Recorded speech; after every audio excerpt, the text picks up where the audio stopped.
Super 6 లేదు, super 7 లేదు.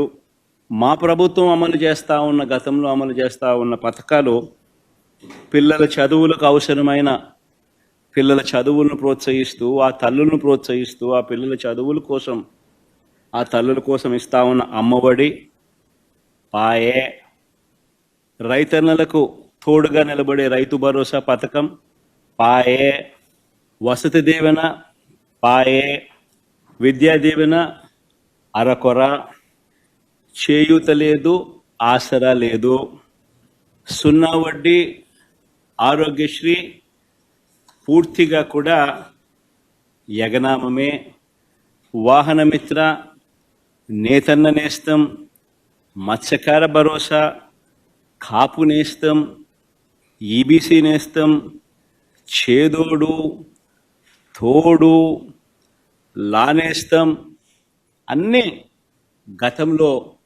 ఉన్న పథకాలన్నీ కూడా పాయే. పిల్లలకు ట్యాబులు ఇచ్చే కార్యక్రమం కూడా పాయే.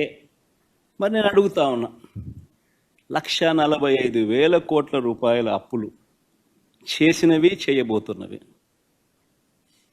ఎవరి జేబీలోకి పోతా ఉన్నాయి?